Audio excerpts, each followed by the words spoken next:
Hello and welcome to Ed cafe. मेरा नाम कनिष्क है। आज मैं बहुत दिनों के बाद आपसे मुलाकात कर रहा हूँ और उसके पीछे एक वजह है जो कि मैं आपको थोड़ी देर बाद बताऊँगा। एड कैफ़े हमारी एक मुहिम है जहाँ पे हम कोशिश करते हैं कि एजुकेशन से जुड़े उन पहलुओं को हम बाहर निकालें जो कि अब जिनके बारे में कोई लोग बात नहीं करते हैं। टेक्नोलॉजी से जुड़े, एजुकेशन में टेक्नोलॉजी से जुड़े उन पहलुओं को हम बाहर निकालें और ऐसी एक मुहिम हमारा एड कैफ़े है। आज हमारे साथ हमारे गेस्ट हैं और बहुत ख़ास गेस्ट हैं और जिसके बारे में वो अपना इंट्रोडक्शन तो वो खुद ही देंगे, बट मैं आपको मिलवाना चाहूँगा डॉक्टर अरुण त्यागी से। ये वाइस प्रेसिडेंट हैं हमारे CPS इंटरनेशनल के और आप आगे वो क्या कर रहे हैं, कैसे कर रहे हैं, वो अपने बारे में खुद ज़रूर बताएंगे। तो अरुण जी, आपके लिए thank you so much sir. बड़ा अच्छा लग रहा है आप लोगों के बीच में आकर के, और आप एजुकेशन को लेकर के इतना ज़्यादा अवेयर हैं कि हर रोज़ नए प्रयोग करते रहते हैं और निश्चित रूप से ये एक आपकी राष्ट्रव्यापी सोच है और राष्ट्रवादी सोच जहाँ होगी वहाँ सारी चीज़ें अच्छी होंगी। तो मुझे बड़ी खुशी है कि मैं आज आप लोगों के बीच आया। शुक्रिया सर। और आप भी इस एजुकेशन को, इंडिया की जो शिक्षा पद्धति है उसको आगे बढ़ाने में लगे हुए हैं और हम भी। और कहते हैं जैसा कि आप देख रहे हैं मोदी जी की डबल इंजन की सरकार होकर के यूपी आगे चल रही है, तो हम और आप मिलकर काम करेंगे तो निश्चित रूप से इस एजुकेशन को आगे ले जाएंगे। बिल्कुल बिल्कुल। और जो देश शिक्षित होता है वो निश्चित रूप से अंतर्राष्ट्रीय स्तर पर एक अपनी अलग पहचान बनाता है और इसको हम लोग अपने और CPS इंटरनेशनल के बारे में बताइए सर, कैसे आपने जर्नी शुरू? मैं 1997 से CPS इंटरनेशनल से जुड़ा हुआ हूँ और हमारा स्कूल स्टार्टिंग में एक ब्रांच थी हमारी जो गोविंदपुरी मोदीनगर तहसील में आती है, वहाँ से हमने उसको स्टार्ट किया और हमारी 4 चीज़ों पे विशेष फोकस रहा स्टार्टिंग से ही। सबसे पहले हम सुरक्षा को लेके चले, दूसरे नंबर पर हम शिक्षा को लेके चले, तीसरे नंबर पर हम संस्कारों को लेके चले और चौथे नंबर सुविधा को लेके चले। और आज उसमें हम इतने आगे बढ़ गए हैं कि 2 ब्रांच हमारी मोदीनगर हैं, एक गाजियाबाद वैशाली सेक्टर 3 में है, कोटद्वार में है और अभी देहरादून में भी हमने लैंड ली है। वहाँ पे भी एक अच्छा बोर्डिंग स्कूल बनाने की योजना चल रही है। बहुत अच्छा। तो CPS इंटरनेशनल को आप आगे बढ़ाना चाह रहे हैं, इस नाम को आगे बढ़ाना चाह रहे हैं। एजुकेशन में आप करीबन 34 सालों से हैं और कई सालों से, इनफैक्ट मान के चलिए 34 में से आपके 34 साल के करियर को ही देखें तो 34 में से मान के चलिए कि करीबन 30-32 सालों से हम एक स्टैंडर्ड तरीके से ही पढ़ाया जा रहा है, सब कुछ करा जा रहा है। बट कुछ साल पहले 2020 में सरकार ने न्यू एजुकेशन पॉलिसी NEP लेकर आए और उसके बाद से हर शिक्षक, हर एजुकेटर हमारे साथ अब NEP के बारे में बातें करने लगा है। तो आपका क्या सोचना है NEP के बारे में, ये जानना चाह रहा था। अभी जैसा कि हम सभी जानते हैं कि जब से हिंदुस्तान स्वतंत्र हुआ उसके बाद ये तीसरी हमारी जो है एजुकेशन पे पॉलिसी लागू हुई है NEP, और ये तो अब नए इम्प्लीमेंट आए हैं। लेकिन मैं आपको बता दूं जो हमारा मैनेजमेंट है जिसमें श्री अखिलेश द्विवेदी जी जो हमारे चेयरमैन हैं और जो डायरेक्टर हैं श्रीमती कुसुम द्विवेदी, वो बहुत ही पहले से एजुकेशन से जुड़ी हुई है और एजुकेशन की क्या इम्पोर्टेंस होती है वो जानती है। अच्छा। जो हमारी मिसेस द्विवेदी मैम है वो वैद्यनाथ जो आयुर्वेदिक प्रोडक्ट जिनके आते हैं, जी हाँ, परिवार की बेटी हैं। अच्छा। और वो खुद भी आज इतनी पढ़ाई को लेकर के एक्टिव रहती हैं, इतनी ज़्यादा समर्पित हैं कि खुद भी वो क्लास लेती है।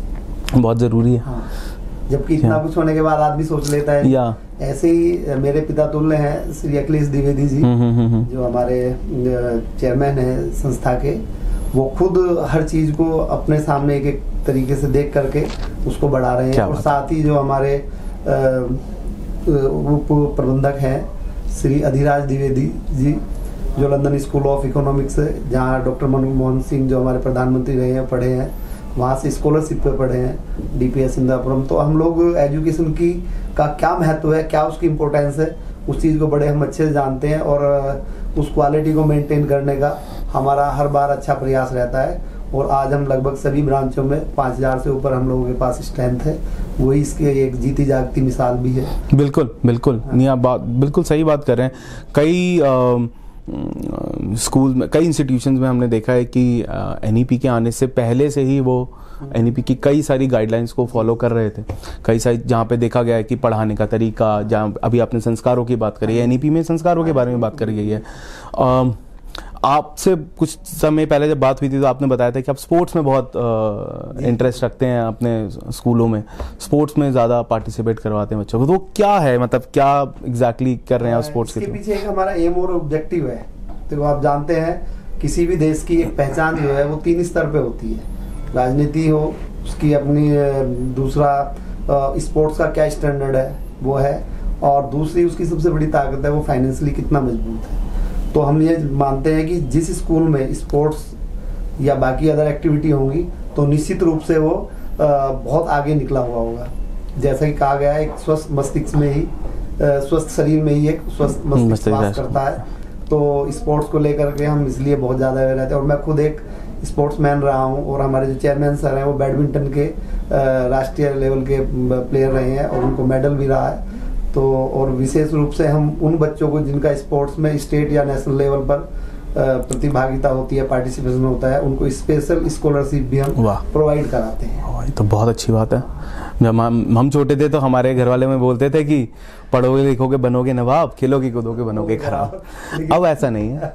अब धारणा जो थी, एक मिसकॉन्सेप्शन जो हम लोगों के माइंड में था, वो बदल चुका है। और आप देख रहे हैं स्पोर्ट्स के माध्यम से नेम और फेम कितना मिलता है। आज आप फुटबॉल में मेसी को देख लो, इंडिया में विराट कोहली हैं, धोनी रहे हैं, तेंदुलकर हैं, तो सब लोग उनको हर जगह पूजा जाता है। इनफैक्ट एनईपी में भी बोला गया है कि स्कूलों को स्पोर्ट्स और स्पोर्ट्स एक्टिविटीज़ को मेन करिकुलम में लेकर आना है। तो ये भी गाइडलाइन है एनईपी का। नहीं, आप बिल्कुल सही कर रहे हैं, और अच्छी चीज़ है। आप ऐसे करते रहिए। हमारी तरफ से जो हमारी मदद हो पड़ेगी हम ज़रूर करेंगे आपके साथ। निश्चित रूप से आप लोग इतना हम लोगों को सपोर्ट करते हैं, और आपने जो कोविड टाइम में एक ऐसा मील का पत्थर खड़ा किया है, उसे तो हम कभी भुला नहीं सकते। नहीं सर, आपने एजुकेशन में हम लोगों को इतनी हेल्प की, चाहे वो फीस के को लेकर के रहा, चाहे बच्चों को और मैसेज के रहा, या बाकी स्पेशल सब्जेक्ट के लिए अच्छी अच्छी चीजें। Thank you very much sir. Thank you sir. मैं मानता हूँ शायद इंडिया में आपका नंबर 1 बस सर संस्थान है। आपकी दुआएं हैं उसके लिए दे रहा है। एक अब हम टेक्नोलॉजी में हम काम करते हैं, तो हमारी मुहिम हमेशा ये रहती है कि हम टेक्नोलॉजी के थ्रू किसी भी स्कूल के जो डेली के जो काम हैं उन सबको ड्राइव करा जाए, वहाँ से ऑपरेट करा जाए उन सारी चीज़ों को। क्या डिजिटल जो ट्रांसफॉर्मेशन की हम बात करें, ये स्कूलों को डिजिटल करने से क्या ये एनईपी को इम्प्लीमेंट करने में मदद कर सकते हैं किसी जगह पर? बिल्कुल, पूरी तरह से। कोविड के बाद से जो देखने में आया है, बिना डिजिटल के अब कोई भी काम पॉसिबल है ही नहीं। तो मैं समझता हूँ कि अगर कोई इस चीज़ को नहीं यूज में ला रहे हैं, वो स्कूल्स है चाहे जो भी संस्थान है वो लाए, और देखो इसका कितना फायदा मिलता है। सारे रिकॉर्ड इतने अच्छे से मेंटेन हो रहे हैं, सारी चीज़ें हो रही हैं। तो क्या छोटे लेवल पे या बड़े लेवल पे क्या आप अपने संस्थान में भी कोई डिजिटल टेक्निक यूज़ कर रहे हैं अभी फ़िलहाल? हाँ, बिल्कुल कर रहे हैं।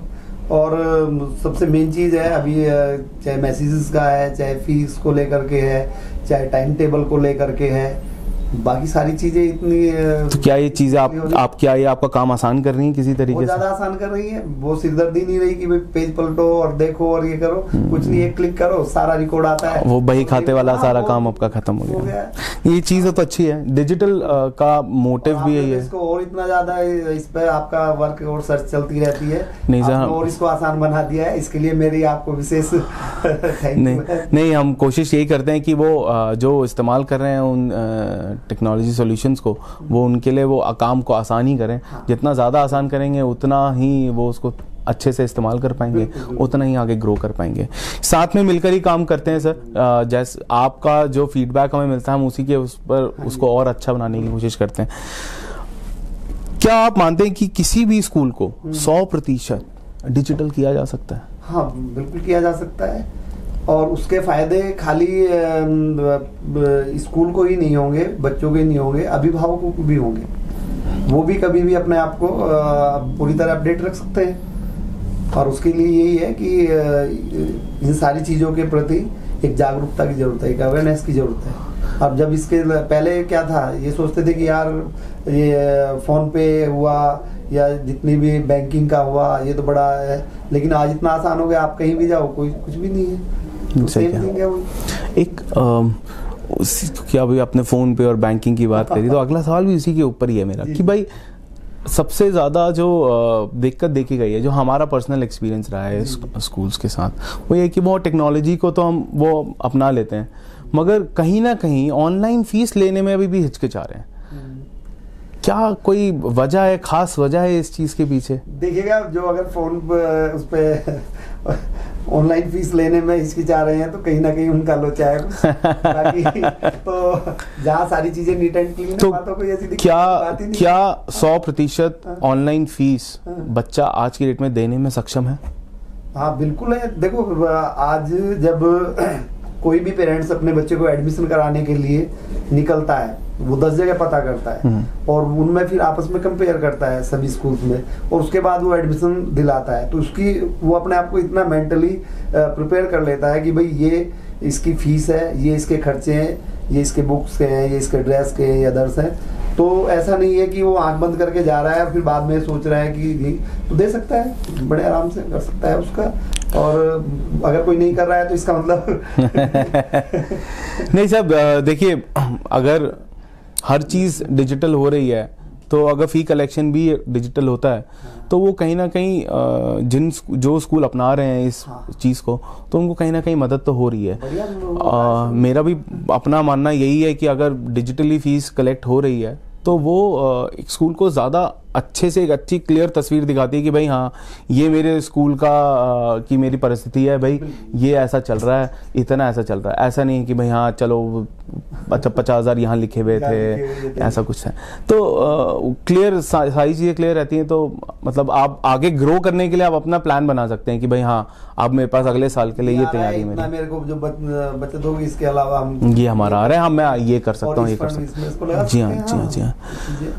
तो सर ये चीज़ें तो सवाल थे। कोई ऐसा कोई मैसेज है जो आप अपने स्कूल वालों को या अपने संगी साथियों को, अपने साथी जो शिक्षक हैं और अभिभावक हैं, उनको कोई देना चाहते हैं, कोई मैसेज देना चाहते हैं? क्योंकि अभिभावक भी और हम सबके जो बाकी स्कूल संचालक हैं वो भी हमारा एक परिवार है, और जैसे स्कूल का और पेरेंट्स का एक ऐसा साथ है जिसको शब्दों में बयान नहीं किया जा सकता।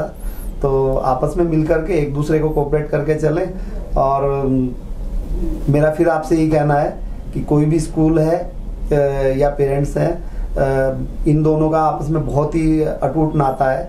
ये एक दूसरे की भावनाओं को समझे, और जब भावनाओं को समझेंगे तो निश्चित रूप से वो इमोशनली एक दूसरे से जुड़ेंगे, और जुड़ने के बाद जब बच्चे के ग्रोथ की बात आएगी तो वो कई गुना अच्छे से उसको कर पाएगा। और हेल्दी माहौल में ये सारी चीज़ें होती हैं। तो पेरेंट्स को स्कूल के लिए सोचना चाहिए और स्कूल को पेरेंट्स के लिए सोचना चाहिए, क्योंकि ये एक दूसरे के पूरक हैं। बहुत सही बात कही आपने। मेरा मैसेज यही है स्कूल के जो भी स्कूल संचालक हैं, आपसे इतने सारे स्कूल जुड़े हुए हैं स्टेट है, कि सबसे पहले बच्चे की सुरक्षा पे ध्यान रखें, दूसरे नंबर पर उसकी शिक्षा पे ध्यान रखें, तीसरे नंबर पर उसकी संस्कार।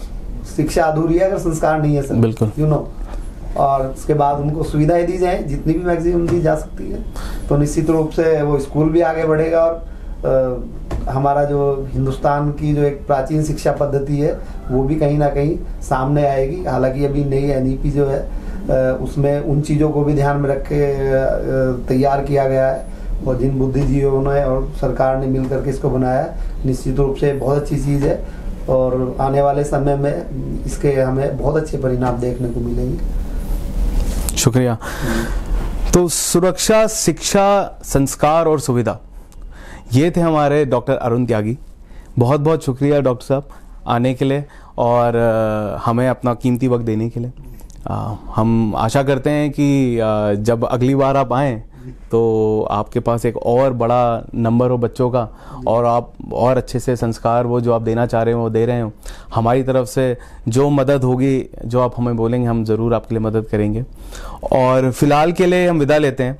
अगली बार हम दोबारा मिलेंगे ऐसे ही एक और शिक्षक के साथ, और भी कुछ अच्छी बातें करेंगे। फिलहाल के लिए शुक्रिया।